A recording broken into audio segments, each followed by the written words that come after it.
Selamat bertemu kembali dalam renungan hari ini, tempat perlindungan dan kubu pertahanan Bapak, Ibu, Saudara-saudara adalah Allah kita yang kita percayai. Pembacaan hari ini kita mulai dari Mazmur 92 ayat 14 sampai 16. Mereka yang ditanam di bait Tuhan akan bertunas di pelataran Allah kita. Pada masa tua pun mereka masih berbuah menjadi gemuk dan segar, untuk memberitakan bahwa Tuhan itu benar, bahwa Ia gunung batuku dan tidak ada kecurangan padanya. Saudara, jadi di ayat tersebut di atas dikatakan mereka yang ditanam di bait Tuhan akan bertunas. Berarti kita bawa anak-anak kita di awal masa kecil mereka ke sekolah minggu, yang merupakan bentuk penanaman di bait Tuhan. Awal buat mereka mempelajari pengenalan akan Tuhan, mempunyai teman-teman yang berbicara dan bercakap-cakap serta bertindak baik dan burung paling tidak dalam lingkungan pengikut-pengikut Kristus, menjauhi orang-orang fasik dunia. Betapa pentingnya pendidikan rohani dibina sejak anak-anak kecil. Perkembangan otak mereka maksimal, perasaan ingin tahu sangat besar, dan banyak pertanyaan timbul sejak mereka sangat kecil. Dijaga agar lingkungan yang kita berikan kepada mereka sampai bertumbuh dewasa adalah lingkungan pergaulan di dalam Kristus, sehingga semaksimal mungkin kita beri mereka lingkungan dan pergaulan yang berdampak positif, dan semaksimal mungkin mereka dijauhkan dari lingkungan dan pergaulan yang negatif. Dalam rangka apa, saudara-saudara? Dalam rangka bertumbuhnya pengenalan akan Kristus. Dari Yohanes 17 ayat 3 dikatakan, inilah hidup yang kekal itu, yaitu bahwa mereka mengenal Engkau satu-satunya Allah yang benar, dan mengenal Yesus Kristus yang telah Engkau utus. Jadi saudara, pengenalan akan Allah Bapa dan Kristus menjadi salah satu syarat untuk hidup kekal. Sejak awal sekali kita mengajarkan kepada mereka rasa takut akan Tuhan yang pangkal dari segala hikmat. Amsal 2 ayat 6 mengatakan, karena Tuhanlah yang memberikan hikmat, dari mulutnya datang pengetahuan dan kepandaian. Kalau seluruh firman Allah itu kita ya dan aminkan, saudara, maka saudara bisa melihat bahwa dari mana datang kepandaian dan pengetahuan? Jawabnya dari Tuhan.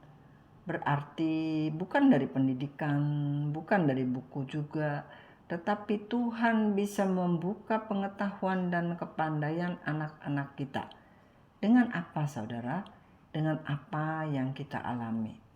Pendidikan dan buku-buku serta masalah di dunia hanyalah media di mana kita dihadapi persoalan-persoalan yang memaksa kita berpikir. Dan pengetahuan dan kepandaian yang dari Tuhan menunggu. Menunggu apa? Menunggu kita mengenal hal apa yang menuai, hal apa yang dipikirkan melalui timbulnya di pikiran atau di hati. Kita lihat ayat-ayat dari Amsal 4 ayat 20 sampai 22. Hai anakku, perhatikanlah perkataanku, arahkanlah telingamu kepada ucapanku.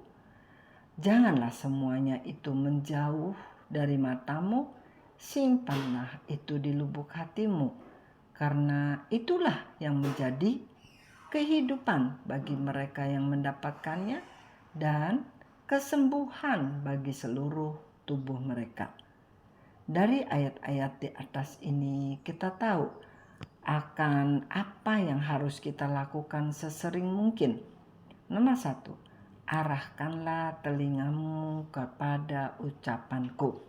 Berarti telinga dipakai untuk terus mendengarkan firman Tuhan, khotbah-khotbah atau lagu-lagu rohani. 2. Janganlah semuanya menjauh dari matamu. Berarti mata kita dipakai untuk membaca firman Tuhan sesering mungkin. 3. Simpan itu di lubuk hati atau perhatikanlah perkataan itu. Berarti firman yang telah dibaca dan didengarkan jangan hilang begitu saja, tetapi diperhatikan, dimengerti, dan disimpan di hati. 4. Itulah yang menjadi kehidupan bagi mereka yang mendapatkannya. Artinya, saudara akan mendapat kehidupan ganti kebinasaan orang-orang di dunia. 5. Dan kesembuhan bagi seluruh tubuh mereka. Berarti sakit penyakit akan terhalau dan bagi yang sakit akan mendapat kesembuhan. Saudara, kesembuhan dari Tuhan bersifat total, mujizat, dan tidak ada side effect. Nomor 6. Mengapa ada kehidupan dan kesembuhan saudara-saudara? Karena telinga dan mata dipakai terus untuk mendengar dan melihat firman Tuhan atau Alkitab dan menyimpannya di hati. Dari kitab Mazmur 92 di atas, kita baca, pada masa tua pun mereka masih berbuah menjadi gemuk dan segar.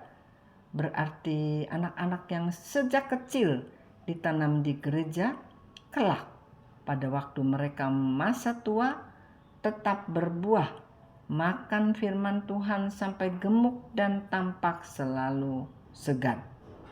Untuk memberitakan bahwa Tuhan itu benar, bahwa ia gunung batuku dan tidak ada kecurangan padanya. Saudara, sampai masa tua mereka tetap mereka dipakai Tuhan untuk memberitahu pengalaman hidup mereka bahwa Tuhan tidak pernah meninggalkan mereka, setia dan tidak pernah berbohong. Sekian renungan hari ini. Salam damai sejahtera dan kasih karunia bersama kita semua. Amin.